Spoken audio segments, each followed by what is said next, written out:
بسم اللہ الرحمن الرحیم اللہم صلی علی سیدنا و مولانا محمد وعلی آل سیدنا و مولانا محمد وبارک وسلم وصلی علیہ۔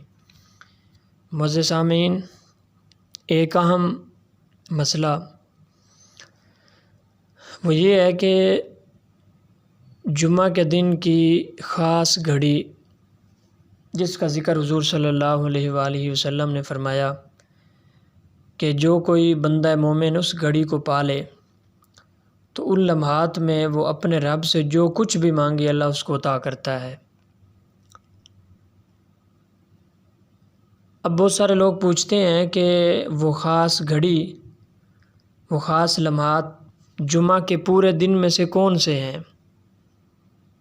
پہلی بات تو یہ ذہن نشین کریں کہ بخاری اور مسلم کی متفقٌ علیہ روایت ہے کہ حضور صلی اللہ علیہ وآلہ وسلم آپ ارشاد فرماتے ہیں جمعہ کے دن قبولیت کی گھڑی ہے، اس لمحے میں کوئی بھی مسلمان اللہ تعالیٰ سے اچھی چیز مانگے تو اللہ تعالیٰ اسے عنایت فرماتا ہے۔ اب وہ گھڑی کون سی ہے؟ جس طرح حضور صلی اللہ علیہ وسلم نے اس گھڑی کی فضیلت بتائی ہے تو آپ نے بعض مقامات پر صحابہ کو اس گھڑی کی طرف اشارہ بھی کیا۔ وہ خاص وہ لمحہ تو نہیں بتایا لیکن پورے دن کی بجائے ایک شارٹ ٹائم بتا دیا کہ وہ گھڑی اس وقت ہو سکتی ہے۔ اس کے متعلق متعدد اقوال ہیں لیکن صحیح جو روایات اور صحیح جو قول ہیں وہ دو اوقات کے متعلق ہیں، وہ سن لیں۔ ان میں سے پہلا قول جو ہے وہ یہ ہے کہ یہ گھڑی امام کے منبر پر بیٹھنے سے لے کر نماز مکمل ہونے تک ہے۔ اس قول کی دلیل کیا ہے؟ یعنی پہلا قول تو یہ ہے اور یہ ان اقوال میں سے صحیح قول ہے۔ یہ وقت ہے، وہ جو خاص گھڑی جس کا حضور صلی اللہ علیہ وسلم نے ذکر کیا وہ یہ ہے، یہ گھڑی امام کے بیٹھنے سے لے کر نماز مکمل ہونے تک ہے۔ مسلم شریف کی روایت ہے جسے حضرت ابو بردہ بن ابو موسیٰ اشعری رضی اللہ تعالی عنہ نے روایت کی ہے۔ حضرت ابو بردہ کہتے ہیں کہ مجھے عبداللہ بن عمر نے کہا، کیا تم نے اپنے والد ابو موسیٰ اشعری کو رسول اللہ صلی اللہ علیہ وسلم سے جمعہ کے دن قبولیت والی گھڑی کے بارے میں روایت کرتے ہوئے سنا ہے؟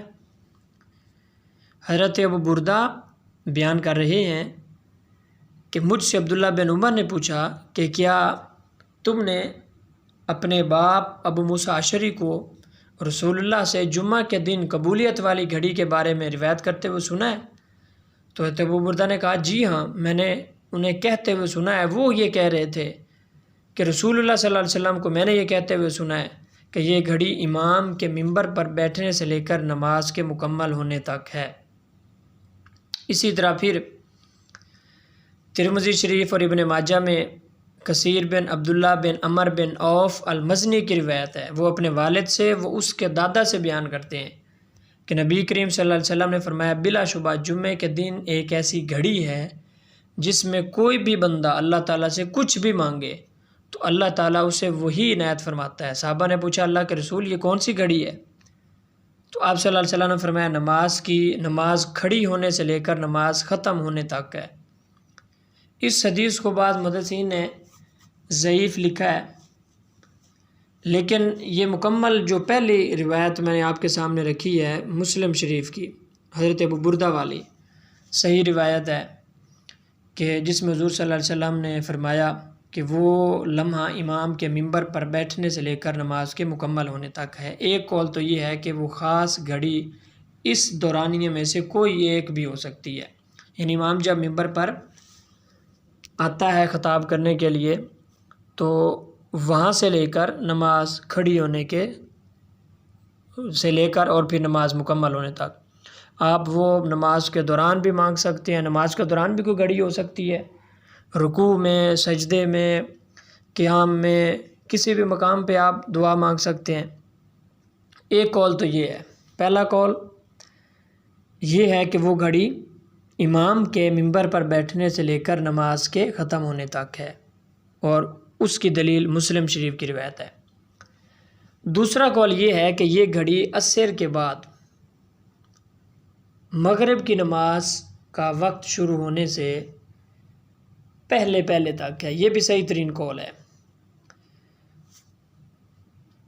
اس قول کی دلیل بھی متعدد روایات ہیں، اور اس قول کے جو قائل ہیں وہ بھی بہت سارے صحابہ ہیں، حضرت عبداللہ بن سلام، حضرت ابو ہریرہ، امام احمد اور بہت سے لوگ اس گھڑی کے قائل ہیں، ان لمحات کے قائل ہیں کہ وہ گھڑی عصر کی نماز کے بعد مغرب کی نماز تک، یعنی عصر اور مغرب کے درمیان کا جو وقت ہے اس دوران وہ کوئی گھڑی ہو سکتی ہے۔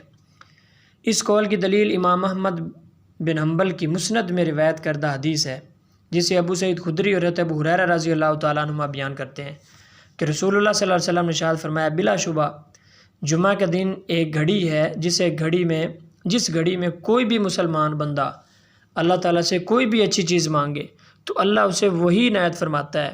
یہ گھڑی عصر کے بعد ہے۔ ایک یہ حدیث ہے۔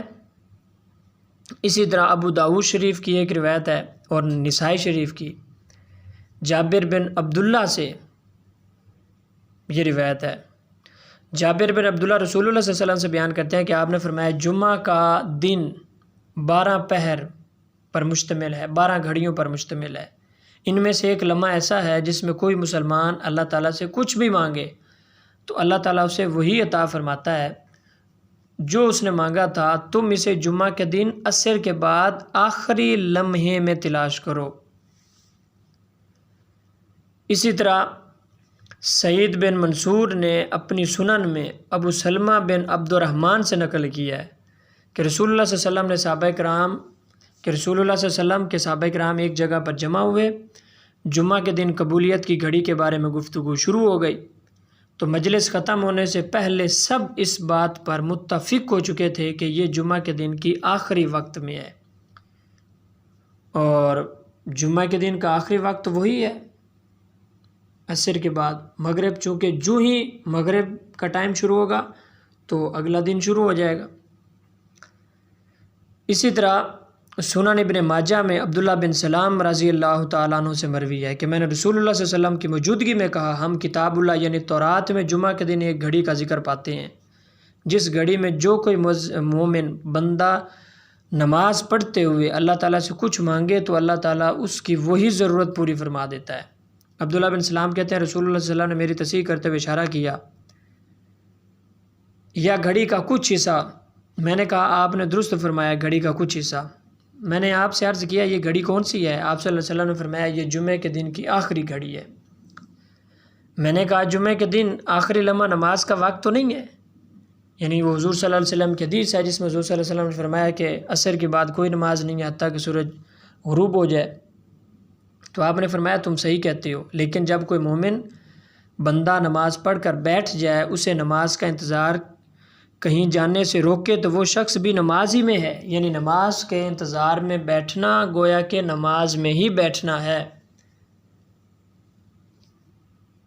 اسی طرح سنن ابو داؤد شریف کی روایت ہے، نسائی شریف کی روایت ہے، ترمذی شریف کی روایت ہے۔ ابو سلمہ بن عبد الرحمن ابو ہریرہ سے روایت کرتے ہیں کہ رسول اللہ صلی اللہ علیہ وسلم نے فرمایا جن دنوں میں سورج طلوع ہوتا ہے ان میں افضل ترین دن جمعہ کا دن ہے۔ اسی دن میں آدم علیہ السلام کو پیدا کیا گیا، اسی دن دنیا میں انہیں اتارا گیا، اسی دن میں ان کی توبہ قبول ہوئی اور اسی دن ان کی وفات ہوئی۔ جمعہ کے دن ہی قیامت قائم ہوگی۔ جنوں اور انسانوں کے علاوہ ہر ذی روح چیز قیامت کے خوف سے جمعہ کے دن صبح کے وقت کان لگا کر خاموش رہتی ہے یہاں تک کہ سورج طلوع ہو جاتا ہے۔ اس دن میں ایک ایسی گھڑی ہے جس گھڑی میں کوئی بھی مسلمان نماز پڑھتے ہوئے اللہ تعالیٰ سے اپنی کوئی بھی ضرورت مانگے تو اللہ تعالیٰ اس کی ضرورت پوری فرما دیتا ہے۔ تو حضرت کعب نے کہا یہ ہر سال میں ایک جمعہ ہوتا ہے؟ ابو ہریرہ نے کہا نہیں، بلکہ ہر جمعہ ایسا ہوتا ہے کہ ہر جمعے میں ہی وہ ایک گھڑی ہے۔ تو کعب نے تورات اٹھائی اور پڑھنے لگا، پھر کہا کہ نبی کریم صلی اللہ علیہ وسلم نے سچ فرمایا۔ ابو ہریرہ کہتے ہیں کہ اس کے بعد میں عبداللہ بن سلام کو ملا، انہیں اپنی کعب کے ساتھ مجلس کا تذکرہ بھی کیا تو عبداللہ بن سلام آگے سے یہ بھی کہہ دیا مجھے معلوم ہے یہ کون سی گھڑی ہے۔ حضرت ابو ہریرہ کہتے ہیں کہ میں نے ان سے التماس کی کہ مجھے بھی بتلاؤ یہ گھڑی کون سی ہے، تو عبداللہ بن سلام نے کہا یہ جمعہ کے دن کی آخری گھڑی ہے۔ پھر میں نے اعتراض کرتے ہوئے کہا یہ جمعہ کے دن کی آخری گھڑی کیسے ہو سکتی ہے؟ حالانکہ رسول اللہ صلی اللہ علیہ وسلم نے فرمایا کہ کوئی بھی مسلمان نماز پڑھتے ہوئے اسے پا لے تو آخری لمحات میں تو نماز ہے ہی نہیں، اور یہ وقت نماز پڑھنے کا وقت نہیں، کیونکہ اس وقت نفل نماز پڑھنا منع ہے۔ تو عبداللہ بن سلام نے کہا کیا رسول اللہ صلی اللہ علیہ وسلم نے یہ نہیں فرمایا جو شخص کسی جگہ بیٹھ کر نماز کا انتظار کرے تو وہ اس وقت تک نماز میں ہے جب تک نماز ادا نہ کر لے؟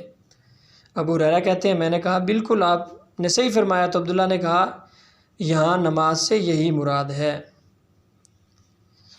اب یہ دونوں موقف اور دونوں موقف کی جو دلائل ہیں اور اس کی جو دلیل ہے وہ میں نے آپ کے سامنے رکھی ہے کہ ویسے تو اور بھی بہت سارے اوقات منقول ہیں بعض بزرگوں سے، اور لیکن یہ دو گھڑیاں خاص جو صحیح ترین قول ہیں کہ وہ گھڑی ان دو اوقات، یہ دو اوقات بالخصوص، پہلا وقت، پہلا قول وہ یہ ہے مسلم شریف کی روایت کے مطابق کہ امام کے منبر پر بیٹھنے سے لے کر نماز کے اختتام تک یہ پورا دورانیہ، اس میں سے کوئی گھڑی ہو سکتی ہے، غسل میں دعا کریں۔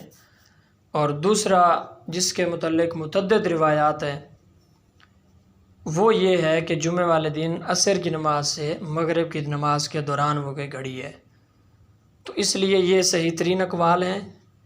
تو اس کی روشنی میں جمعہ والے دن آپ کوشش کریں کہ ان دو اوقات میں اپنی جائز خواہش اور اپنی جائز تمنا اللہ تعالیٰ کے سامنے رکھیں اور یقین کے ساتھ دعا مانگیں، تو اللہ تعالیٰ میری اور آپ کی دعائیں سننے والا ہے، ضرور دعاؤں کو سنے گا۔ وآخر دعوانا ان الحمد للہ رب العالمین۔